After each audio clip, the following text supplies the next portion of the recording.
Welcome back to the Know My Truth podcast, where we talk about what it's like to live, work, own a business in Northern Michigan. And today we have special guest Sarah George. Sarah, thank you for joining us today. Sure. Thanks for having me. Give us a little bit of insight to your journey into Northern Michigan, who you are, what you do. Obviously, I know you do a really good job of being prominent in the community. I see you everywhere, the coffee shops. You're always doing, a bunch of stuff in the public, but I don't know a ton about you, so I'm excited to learn more today. So just give us a little bit of a rundown of how you got onto this couch today and your path through Northern Michigan. Okay, perfect. Yeah. So actually, I was blessed to move here in middle school. Went to Pellston, and my college career was at North Central for as long as I could. Yeah. So they have a partner program with Lake Superior State. Yep. So I went to North Central for 3 years and then transferred to Lake State to finish out. So I feel like I got the best of both worlds because I got to have that college experience. Yeah, absolutely. And didn't spend a ton of money. And didn't spend a ton of money. Exactly. So that was the benefit. And then graduating college was 2009. So recession. Yeah. And my husband and I were like, at the time we weren't married, but it was like, all right, we need jobs. So we were applying all over, like Pittsburgh, Chicago. I went to school for marketing. So I was like, I'm going to work at a big firm somewhere in Chicago or something. And, we were willing to go anywhere just to get a job. Mm-hmm. But both of us were fortunate to find something here. And my first job wasn't technically a job. I was in AmeriCorps Vista, which is similar to the Peace Corps. Oh, wow. But domestic. So what I did was work with United Way. Way. Helping them develop a virtual volunteer center. And again, this is 2009, so this is before everything's virtual. Right. So, the way I would describe it was like, it's Craigslist for volunteering. Yeah. Because it was basically a match, a software matching system to nonprofits could post their opportunities and people who want to volunteer could find those. So that's one way I got to know a ton of people in the community. I'm very in tune with the nonprofit world, which makes up, I think, about 50% of organizations in our community. Is that right? I think it's close to that, to where, for every nonprofit for every for-profit, there's a nonprofit. Good. It seems to be. Now, maybe you could ask Sam that true statistic. We'll get Sam back on and find out. No, and look, we've had, I don't know if it's 50-50. I'll trust you because you certainly know more than I do. But we've had, Carrie Klingel-Smith from Mana on, and there's a lot of great nonprofit organizations in Northern Michigan. Yeah. And I don't know if that's, I'd love to ask, maybe I'll ask Sam. I don't know if that's common for an area to have this many, but we seem to have a lot, and they seem to be very active and, led by some, great individuals. Yeah, I just heard this on Friday. I was talking with Gary Fetus at Mitchell Graphics, who's for profit. Yeah. And he said they ran some numbers. I think it was like 1,200 nonprofits in a 4 or 5 county area up here. And then somewhere downstate, like near the Lansing area, for a similar population was 800. Is that right? So it is bigger. So here. It was more significant. Why does he think that is the case? He didn't say, but we talked a little bit about philanthropy, and I think that's part of it. It's a very giving community.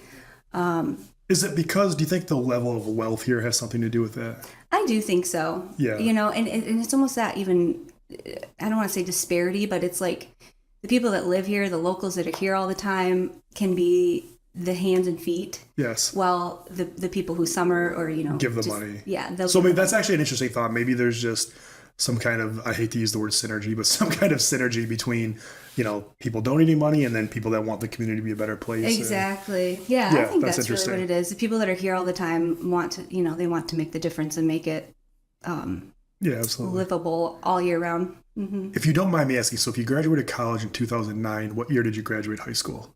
It was 2005. Okay, because I went to Inland Lakes and Pellston was like our biggest rival. Right. So you're a little bit younger than I graduated in 2002, so we might have overlapped a little bit. But it was good fun. We played, I remember, like the first volleyball tournament in middle school was at Inland Lakes. And they have a big one every year. Yeah, yep. Yeah. That's interesting. Good program. Absolutely. Can you share some of your fondest memories growing up in Northern Michigan? Okay, so I told you I moved here in middle school, sixth grade, and it was like, the mall is 2 hours away. Are you kidding me? Where did you come from? Grand Blanc, Grand Blanc. which was near Flint. Yeah, Yep. I know that area. It's a nice area. It's, yeah, very nice. And as a kid, I didn't know, that's a pretty affluent. It is. Like, now I hear it's like, oh, that's a rich community. Sure. But I didn't know that, and we weren't rich. Right. But anyhow, so moving up here, it was like total culture shock because I go to my first day at school, everybody knew who I was. Right. They know there's a new kid coming, and it was just not what I grew up with before that. Right. So some of my favorite memories were just knowing everybody, knowing what's going on in people's lives. Right. Sometimes that can be a double-edged sword. It can. But so again, speaking to that, my friend, I remember going trick-or-treating out in Bliss, Michigan, and it was like a pillowcase full of candy. You wouldn't expect that, but trick-or-treating was getting in a car and driving a mile, right. Like from house to house, and that it was kind of just shocking to me because used to doing a block, just a house, and you get all the candy that you need in that, but because it was so rural, like people would give you like handfuls or full-size candy bars. Got to make it worth the trip. Exactly. So that was different, but it just the small town, very. You didn't even like we checked our candy, of course, but like you wouldn't have to. Right. Yeah. Did you play sports in Grand Blanc before you came here? I mean, obviously you're in 6th grade, so you're a little bit. Yeah, no, I didn't, but I do remember going to some high school football games and like just thousands of people. I didn't know anybody, but you come here and you know everybody. You know everybody. The reason I ask is when I went to college in Detroit, a lot of people. One of the things that surprised them about Northern Michigan was, and maybe when you played sports at Pellston, I'm sure you experienced this, but we would drive, in high school 2 or 3 hours to go play, Rudyard and get home at 2 o'clock in the morning. Yeah. Did you have any experiences like that when you were in high school playing sports that you would travel? I have a lot of friends that they would just play the surrounding towns and then that was enough. But here you have to, if you're in the lakes, even Petoskey, they played, I went to the football game a couple weekends ago and they played Bay City and I'm like doing the math, like these kids are going to get home. They came here, but these Bay City kids are going to get home at 1 o'clock in the morning. Yeah, we had some late nights. I remember going up to Sault Ste. Marie. Yeah. And I think Pellston's a Class D again. Yeah. They had gone up and it fluctuates. Yeah, but it was Class D. So yeah, we would travel Rudyard, Johannesburg, which isn't too far, but it felt like a long bus ride. Let's switch topics a little bit. Sure. So you've obviously seen this area change a lot. And I always say I want this podcast to be as truthful as possible. Not just, the Chamber of Commerce, not just the good. How has this area changed in your personal opinion, both in a good way and a bad way? Sure. I think part of the growth, like I said before, you knew everybody. You could go in any shop and you'd know the owner. And now it's grown a little bit population wise to where you can walk down the street and not know people or maybe never see them again. Right.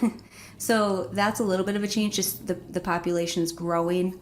I think we still have that Northern Michigan charm to where things are slower and nothing. It's not open 24/7 here. Right. It's not. It closes early. Right. My father-in-law always, because he grew up down near Detroit and talks about, the Northern Michigan charm where like it's going to take 2 or 3 weeks to do something that downstate it's done in 2 days. Right. There is a different pace up here. And then we deal with a lot of people obviously that are moving here from downstate and things are a little bit slower here. And I think sometimes we get a bad rap for that. It's not that we're any less intelligent than anybody else. It's just the logistics of things are slower here. Exactly. Yep. Yeah. And part of, not having some of the infrastructure or the staffing. Right. But so I'd say that's kind of, it's a change, but not a change. Right. And our infrastructure, something that hasn't changed is the road system and more cars. It makes it a little more frustrating, but I'm grateful to not sit in traffic for an hour. I complain when it takes me 30 minutes to get somewhere, but that's funny. A lot of people, that's one of the subtle things that repeatedly come up on this show is we don't have traffic here. Or not. We have, what we consider traffic is not actually traffic. It's just us being spoiled for so long. Exactly. So you're a parent, you have 2 kids. Mm-hmm. Tell us about your kids. Yep. So I have 2 daughters who they're at Central Elementary in Petoskey. So 6 and 8 years old. And both of them, they're pretty active with, we've done gymnastics and my oldest daughter does piano. Right. Which as a kid, I wish my mom would have put me in piano because that's a cool skill. It's such a cool skill. So I'm kind of forcing her to do it. She's right. Like, she'll be appreciative of that one day. I hope so. What are the again, what are the best aspects of being a parent in Northern Michigan and the worst aspects? Because a lot of people Sure. that are moving here are likely going to have kids. Talk a little about. I am a big proponent. I think Petoskey has great schools, all of them. Yeah. So yeah. we live in Alanson, Yeah. school of choice. Yep. So we chose to be in Petoskey, and So it's actually, you have to really go out of your way to bring your kids to school. yep. And Central is just right up here. A block couple from the blocks house. over. Yep. Yep. So I'm coming into Petoskey for work, so it's I'm going to be here anyway, which is nice. It helps. But yeah, if I'm not in the office for a day or something, I still have to drive here. Yeah. But it's good. So anyhow, yeah, we chose to be in Petoskey because of the opportunity. Like if they want to be in band, they can. Now in Lansing, it's just a smaller school, so they have maybe 15 kids per class, and how many kids are in your daughter's classes? Do you know? so there's two of each grade. Right. Class. That's how my son's school is. Yeah. So there's about 20 in each, so about 40 students per grade. Now, of course, there's 4 elementaries. Right. So when we were choosing, Central was my first choice for proximity, but I was like, there's not a bad elementary. There's not. They're all great, and the teachers and the administration really care about the kids. Absolutely. And it feels safer. You hear about things in the news with schools, and I keep saying we're going to send them to public school as long as we can, and if something changes, then we'll be privy to that, because I'm pretty involved with knowing what's going on in their classroom and knowing who their friends are. I'm not on PTO or anything, but I have a friend who is. So I've heard this before, and I don't know if this is true. Maybe you could talk to this. I've had people move here whose kids were in private schools somewhere downstate, and have moved here and put their kids in public schools, and they've said this feels like a very similar experience, meaning the public schools here are the same caliber as some private schools elsewhere. And that's not me saying that. That's what I've heard. Sure. What are your thoughts on that? Yeah, I think that would sound accurate. I mean, I don't have experience with a private school elsewhere, but I know that from what I have heard from other people, it is that kind of that what your kids are up to. Right. You feel like they're in a good environment where the teachers care, and the teachers, unfortunately, as far as pay goes, teachers do not get paid enough. They do not, of course not. Of course not. But the teachers here, they just care so much that they do it anyway. I think also, what we see is there's a lot of teachers that, maybe they're, their husbands have a really high paying, they have a little bit of that there. Not that everybody, teachers are definitely not paid enough. So, what are the downsides of being a parent in Northern Michigan? Because it's not, I think look, Petoskey, I think from the foundation of what makes Petoskey for us that live here year round are the schools. I think, if the schools here were not good, Petoskey would not be Petoskey, because people wouldn't be paying what they pay to live here if they were terrible schools. And that's one of the questions. Anytime somebody's relocating to the area, they ask how are the schools. And luckily, in the northwest corner from Traverse City to Petoskey to even Gaylord, I mean the schools are good here. So we're very fortunate in that aspect. Yeah. But what are some of the what are some of the downsides of raising a child in Northern Michigan? So, like I mentioned, trick-or-treating, you have to drive, right? So everything is so spread out. So if kids want to go, it's doing something, you're commuting for an hour. Right. Or you don't want to go because you're already home and settled. Right. Now, granted, in Petoskey, things are a little more closer because that's more like the city. But I'd say the downside is really just the ruralness. And there are a lot of opportunities for things, but not as many as in the big cities. Absolutely. And again, with that spread outness, there's, for example, ruralness, like, there's Helston, Indian River, Atlanta, like all those smaller pockets of schools where if you were to combine them into one, your drive to school would be much longer, but you'd have a bigger population, like a bigger pool. So then the resources could be pooled. So I think that's I'd say a downside is like a lot of the resources get so spread out. Yeah. And then even not forgotten, but so in Pellston we I'm part of the Pellston Education Foundation. Yeah. Which was just founded in 2021. Sure. Who founded it? It's an interesting story. So Mark and Kim Wagenschutz, their son, they were both teachers in Pellston, moved to Florida. Their son Blake died in a motorcycle accident in Florida. and they wanted to do something for his memory. And so they wanted to start a scholarship. And they were like, well, how do we administer this? How do we manage all this money? So they had come to Carlin Smith, who is the Mr. Petoskey. That's right. And he was a long-term trustee in the Petoskey Education Foundation. So he had a lot of the inner workings. And then they brought in Larry Cassidy, who's a financial advisor. So the three of them are like, all right, what are we going to do? How we do this?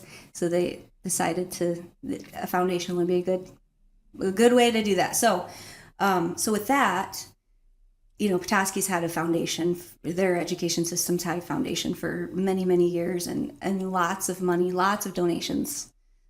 Kids get the benefit of that. And so then to bring that to Pellston was pretty cool, because again, it's, those kids don't always get the benefits. Absolutely. It's a different world. So, but the community's been very, very generous, very receptive. The amount of money that came in the first few years blew our minds. Do you know what their endowment is? I don't. Well, we don't actually have an endowment yet, but the goal. Well, you're still new. Sure, still new. We gave out around $18,000. Good for you. That's incredible. Yeah. Yep. I'm in the Lakes Education Foundation, and that was started a long time ago. Yeah. And Dick DeVore and his brother and a couple of guys, Larry Renaud, they've done a tremendous job. And I think their endowment now is like $3 million. Yeah. And that the amount of good that's able to do in these. And it's one thing that we probably don't talk about enough is, Pellston's not that far from where we're sitting in downtown Petoskey right now. Mm-hmm. And Pellston's 25 minutes away? Yep. And it's a completely different world. And I think that is something that's very interesting about Northern Michigan is, not only different, it almost seems like a different planet sometimes.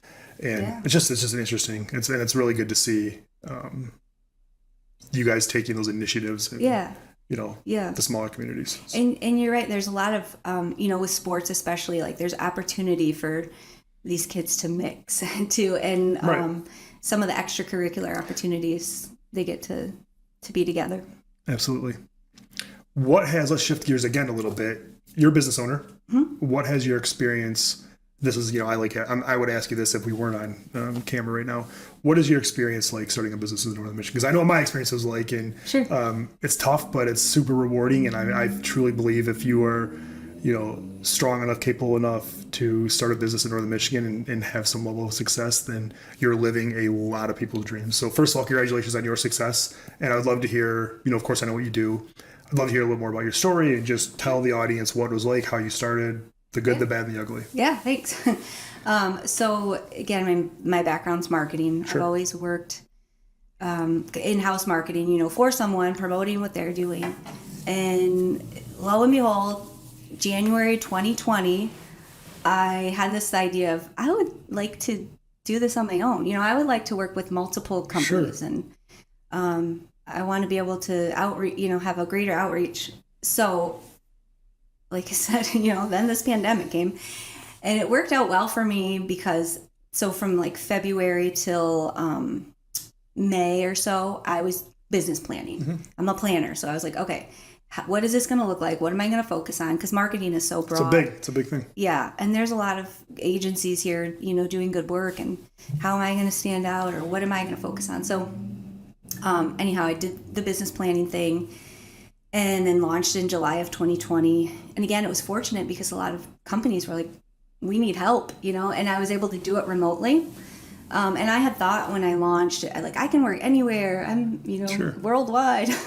But what ended up happening was just with the connections I have and the people I know, it was my first handful of clients were people actually from Rotary. A lot of good connections there. So it was people I could meet down the road for coffee, which I've really enjoyed that. So I've focused in on that more so. Wait, you buy the coffee if we meet with you? I will buy you coffee. Oh my gosh, how do I get on your schedule? Yeah, right. Let's go. No, it's been great. Just because you and I, people do business with people, so we're building that trust factor with them. And when people like you and they trust you, they're going to do business with you. They're going to refer you. Absolutely. So that's been a big part for me. Now I do have some clients that aren't in the areas that I've never met in person, and it's still good because they're in communities similar to this, where it is that kind of small town feel. Sure. So what works here can work there as well. Absolutely. So you started your business during COVID.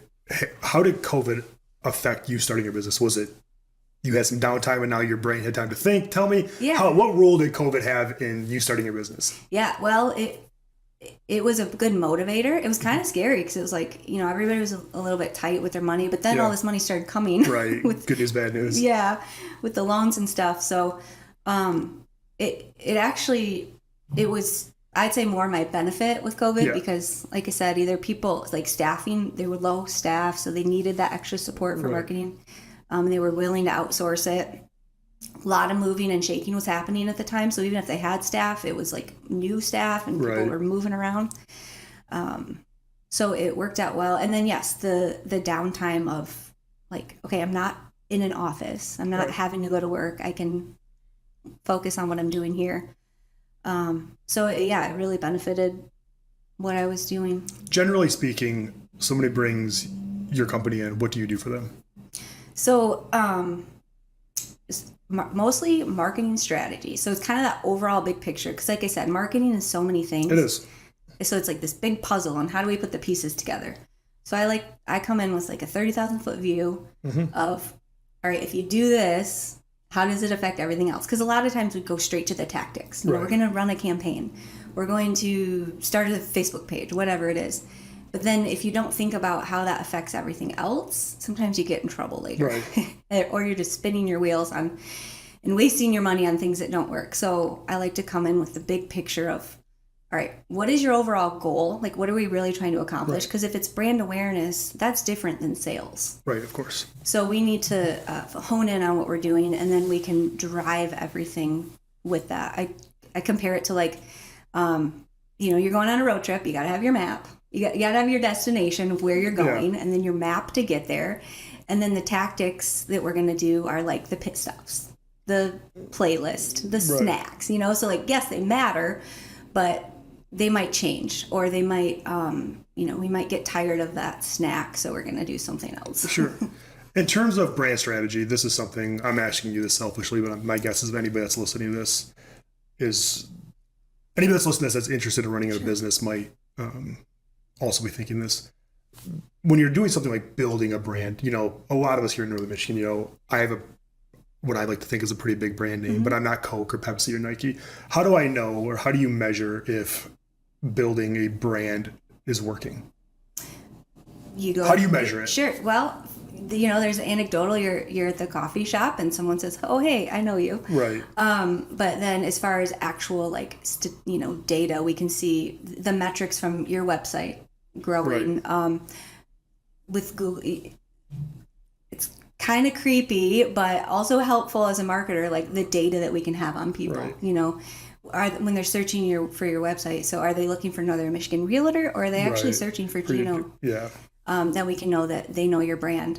That's interesting. Yeah, that's a good point. Yep. So some of the keywords, I'd say you're right. A lot of businesses up here, it's like brand awareness. We just want people to know who we are. And so they'll put themselves out there a lot. But sometimes when you're not in front of the right audiences, it doesn't always help.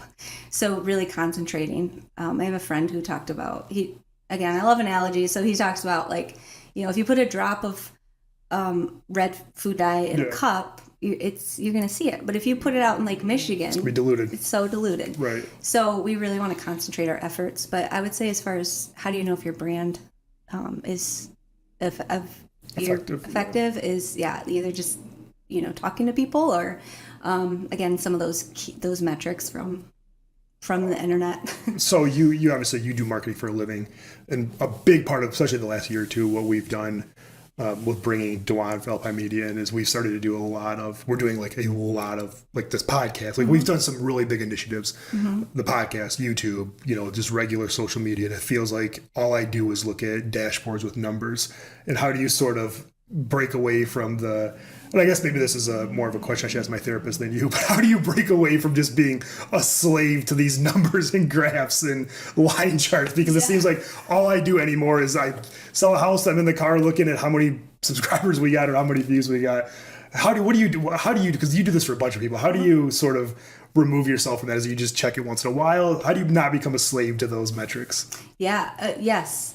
Your financial advisor would probably tell you this. Like, if you look at your statements every day, it's going to be exhausting. Because I do that too. Yeah, we have a long. Okay, I thought you might.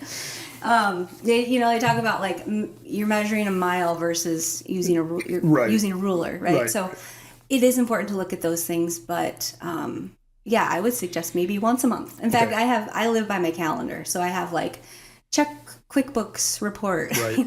And then I have certain monthly time where I'm checking my website stuff. So I would say just do it once a month, but do it, and don't just think you're going to do it. Put it on your calendar.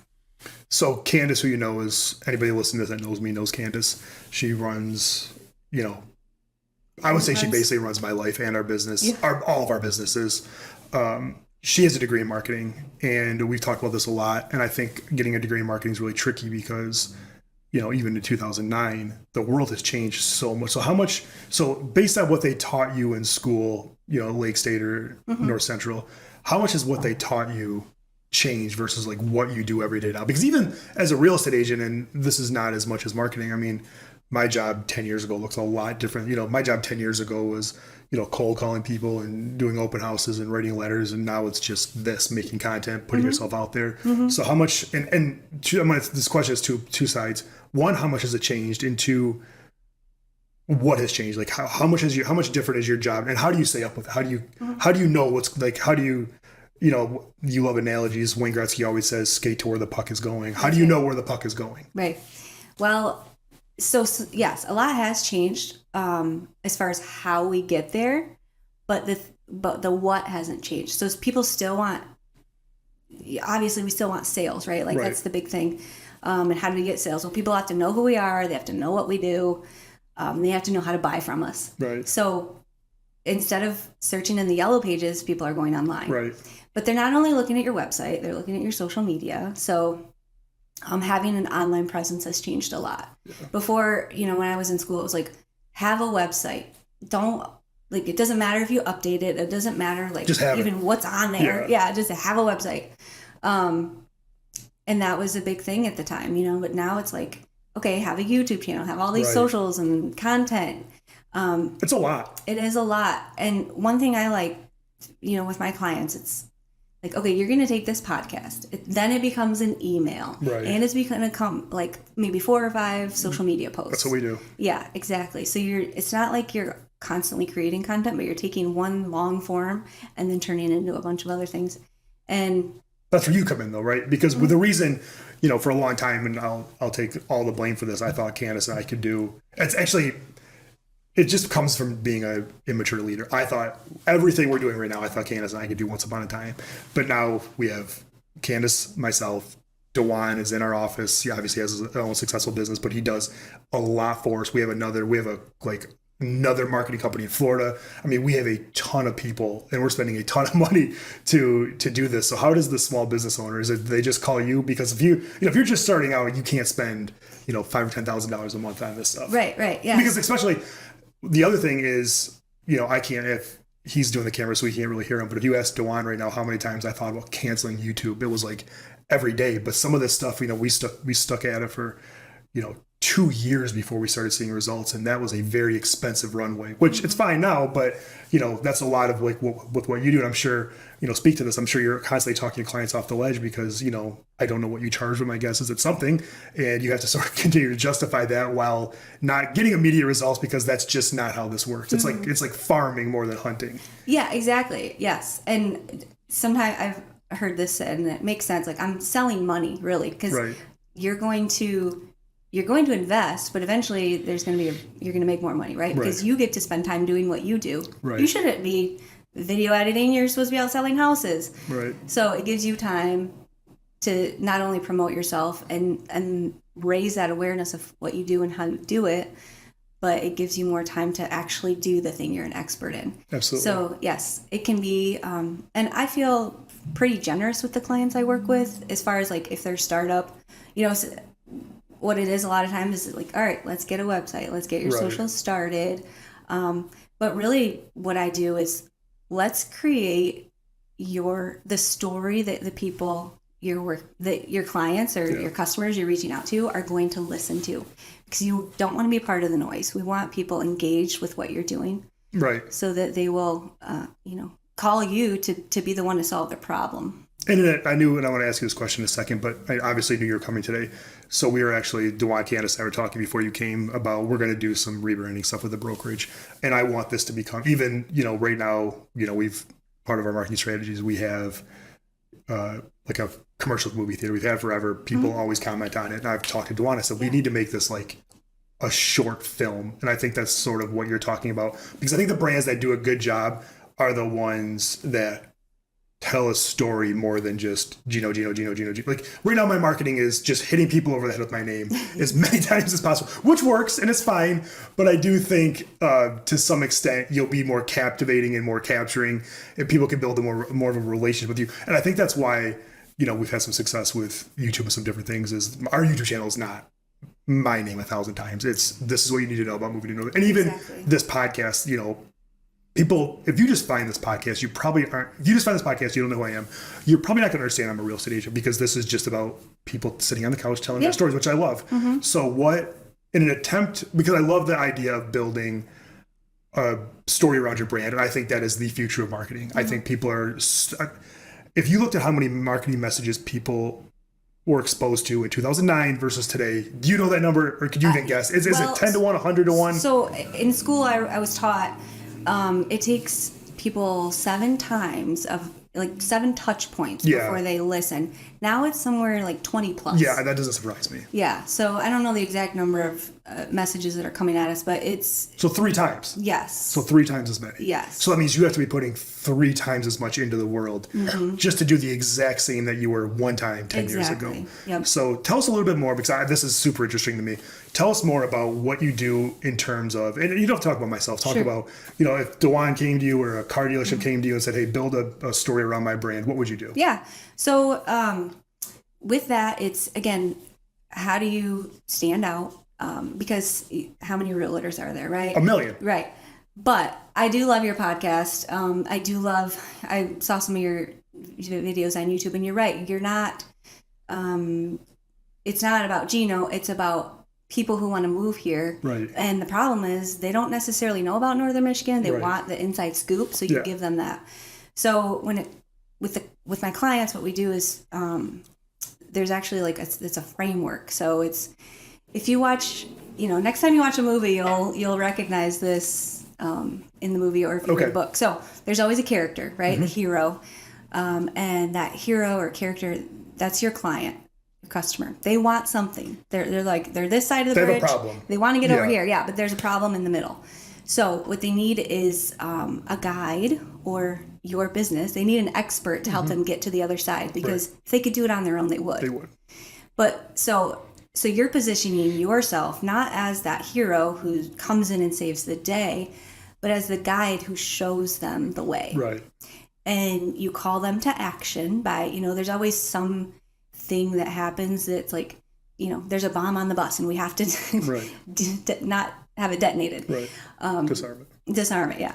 Because otherwise they're not going to take action. Right. So part of the business's responsibility is to call them to actually take action.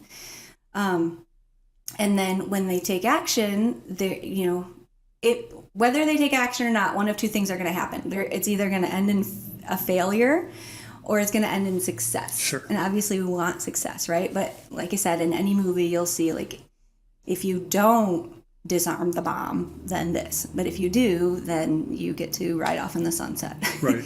So you'll see that. And the reason this works for businesses is because stories are captivating. Sure. Like you said, the movie theater. I've been to your event, which is great. But you can sit in the movie theater for 2 hours and not daydream at all. You're just captivated by the story. So when people step into a business's story, it's really their own story. To where, okay, I want to buy a car. But the problem is I don't, like, I know I need a car, but I don't know my options. Right. Like, do I get electric or not? I need a car salesperson to help me. Right. And then that car salesperson is obviously, they're the expert, Sure. but they also have empathy. Like, they get it. You're in a situation that you don't want to be in. Right. They're not just there for the sale. They're there to actually help. Right. Absolutely. So positioning yourself as someone who's actually there to help makes a big difference. And the clients I work with, they really do. Like, they care about what they do, and they care about the people they do it for. Absolutely. So it's not always just the money. It's not the fame. They really just want to help. And when you build your business on that model, you will grow. Yeah, I love that. Yeah.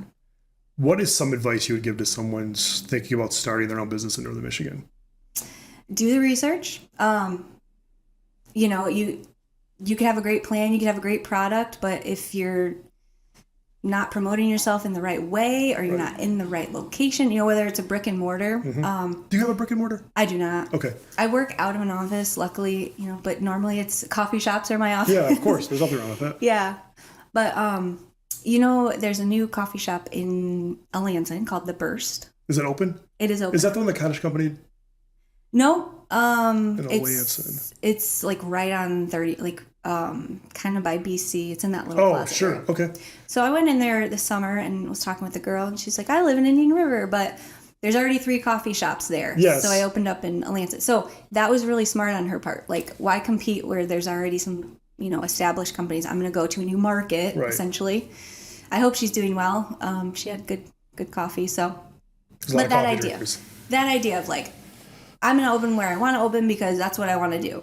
Well, that might not work out so well for you. So do the research. Make sure you're in a good spot. Make sure you're speaking to the right audience, and position what you have in a way that people want it to help their lives. I love that. I think a lot of times we romanticize opening a business, and there are times, and we do a pretty good job here. There are times when I just want to go work for another broker and say because suddenly you're not just doing what you do, you're doing what you do, running a business, branding a business, buying toilet paper, cleaning the office, not cleaning the office, hiring someone to clean the office. Well, yeah. There's just so much that goes into running a business versus just selling houses, or for you just running a marketing strategy. Yep. Okay, that's my second piece of advice. Get help. Yeah, get help. Yeah. So definitely outsource what you're not good at 100%. or what you shouldn't be spending your time doing. I have a virtual assistant. So Nice.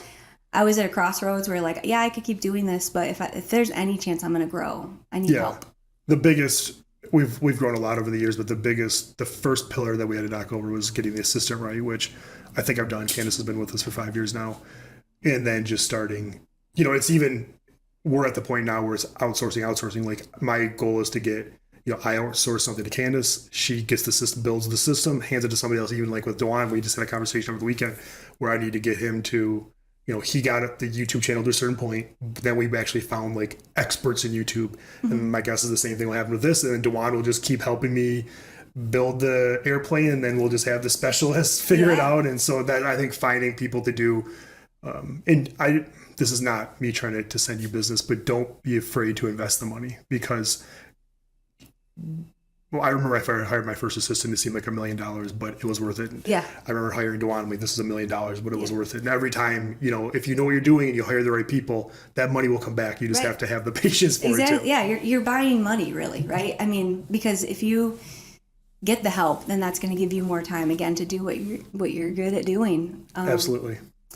Yeah, I think a hard thing for entrepreneurs can be that letting go. Yeah. This is the baby that you've built, and Right. you want to have your hands on it. You think you're the only person that can do it as well as you. Yeah. So, but the cool thing, and what we've seen, again, bringing it back to Sam with the economic, when you build a business, you're building jobs, you're building that opportunity for more. So Absolutely.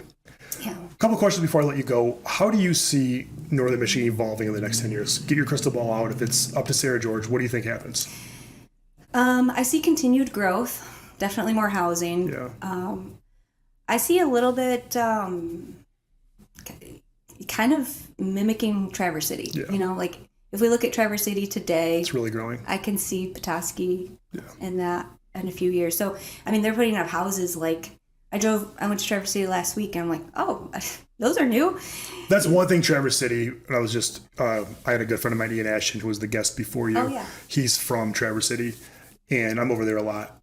They're building. We don't have this here because I don't think we have the land that they do, but they're building like in multiple entire subdivisions, which sometimes I'm a little bit jealous of because I think we could use that. But Traverse City is always has always been bigger than Petoskey. It always will be. Yeah. And I think, that's some of the reason people pick Petoskey over, or they don't. We just, we had somebody that just called us that wanted to be in Petoskey, ended up in Traverse City. And I think it's just, they're two great communities, but they're just two different lifestyles. Yeah, exactly. But I do see 10 years from now us being, really similar. And people have probably said that for years, but I do see it has the momentum behind it now. It seems like this area, especially since COVID, has really taken off. Yeah, and I also see more kind of that expansion. So like Petoskey being the center, right? Yeah. Because it's the big city, but that expanding, like Boyne City's Absolutely very booming. Inland Indian River, even Sheboygan. Just growth. Absolutely. One fun question before I let you go, Sarah. What is your favorite restaurant in Northern Michigan? I love the Backlot. All right. What is the variety. Backlot? If nobody's heard of the Backlot, what is the Backlot? Yeah. Well, for one, it's this really cool business model. Yeah. There's multiple food trucks, about, 6 or so. 6, yeah. And then it's like a garage where you can eat inside if you want, but you can eat outside during the summer, which is awesome. And there's also one in Charlevoix. So there's a Backlot Petoskey in Charlevoix. That's right. And Traverse City has their version, which is called the Little Fleet. And even Indian River has a very small version of it. I think Northland Brewing is sort of the catalyst behind that. So they've got it's a very popular model. It's very cool for Northern Michigan. Yes. Yep. So, I like it. Sarah, thank you so much for joining us today. You have an incredible story. If somebody wants to follow you or learn more about you or even hire you, where do they find you? So my website is consultconnective.com. I'm on Instagram. LinkedIn's my favorite hangout. That's where I'm at the most. I'm also on Facebook, but email sarah@consultconnective.com. All right. Thank you so much for being with us today. And that's Sarah with an H. Sarah with an H. All right. Thank you, Sarah. Thank you.